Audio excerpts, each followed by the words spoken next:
Alright guys, I want to talk about length of pull on defensive long guns, specifically shotguns. I'll get into a little bit on defensive rifles, but more so this applies to shotguns, and I'll explain why. Now, just in case you don't know, length of pull is essentially the measurement of distance between your butt pad and your trigger face. These are 2 points of contact on the firearm. One point, boom, where you pull it into your body, the other point, obviously, being your trigger finger. Now, this comes into play sometimes due to body type, but also because of stance, depending on what stance that you are firing with. And I want to explain that and tell you why it's important to understand that, and important to evaluate your stance, and also why a lot of people, myself included, prefer shorter length of pull stocks when it comes to defensive firearms. Now, understanding your stance is key. A lot of people traditionally, for decades and decades, the go-to stance for shooting a long gun, specifically a shotgun, was this blade style stance, where if you're right-handed, you have your left leg in front of you, your right leg's kind of behind you and off to the right just a bit. You bring the firearm up, pull it into the little crook between your shoulder and your tit, right? Drop your head down, and there you go. That's an old school stance, but it's still one that works. It does have one advantage in a defensive situation, in that for most people, when they stand to their side, as far as facing the target, it makes their silhouette smaller. So smaller silhouette, harder to hit if somebody's shooting back at you in a defensive situation. There are a couple disadvantages though, and that's where having a squared up stance can clear up some of those disadvantages.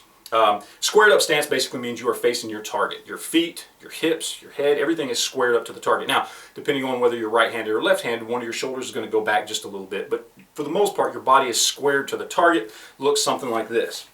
Okay? So that's kind of a more modern stance.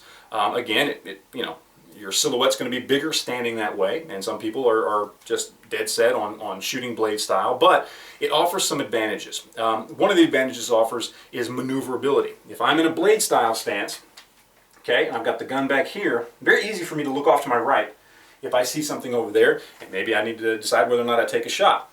But to look to my left, I've got to do one of two things. Either just turn quickly like this, and then I've thrown myself off balance. It's going to be very hard for me to steady a shot. Okay, because remember, my left leg's still in front of me, my right leg's still behind me. I'm basically twisting to turn around behind myself, or I have to readjust and I have to move. Whereas shooting like this, very easy for me to look off to my left or my right. Okay, so it is what it is. It helps with maneuverability just a little bit. Also, it helps with recoil management. See, when I shoot facing the target, I'm not putting the buttstock into this little crook right here. I'm putting it right here on my chest. Okay, not directly in the center, obviously, but you're pulling it into your chest right here. That puts more of my body behind the firearm to help manage recoil. And with a 12-gauge shotgun, that's a good thing. You want to manage recoil when you can. It's got quite a kick. So, those are two advantages of just adjusting your stance. Now, what does length of pull have to do with these stances? Well, when you adjust your stance to shoot more modern, okay, to where the gun is in front of you to manage recoil, gain that maneuverability advantage, okay, length of pull makes a big difference. Traditional length of pull on a shotgun is about 14 and a half inches, right? Imagine this kind of fairly heavy firearm, all steel, being pushed out away from your body.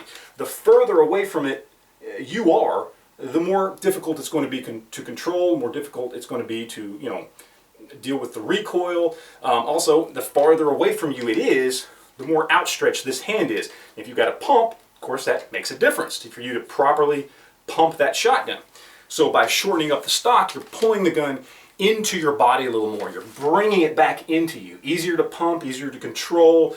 Just in general, it's a better piece of gear for your shotgun as opposed to a longer stock. So that's why a lot of people are moving towards shorter length of pull stocks. This one is a 12-inch stock. This is an aftermarket stock. This is the stock that came with the shotgun, and you can see the difference here if I hold them up. Okay, there's a 2-inch difference here, and that's a lot. And it makes a big difference when it comes to properly running this shotgun for a defensive situation with that squared up stance. So to briefly go into the rifle side of things, the reason I didn't talk too much about it was because most rifles nowadays, defensive rifles, come with adjustable stocks, so you can adjust that length of pull all the way. You don't have to worry about going and getting a separate stock and worrying about length of pull. You basically just adjust it to what works best for you based on, again, your stance and body type. And the same thing goes with things like AKs. You know, they naturally come with shorter Solvite style stocks. So again, that's why I kind of focused on shotguns for this video, but still, it is something you want to take into consideration. It is something that is an important part of preparing ahead of time for a defensive situation if a long gun is the way you're going to go in that particular situation. So there it is, guys. That pretty much wraps it up. You got any questions, comments, anything like that, leave it down below, and we will talk to you guys later. Thanks.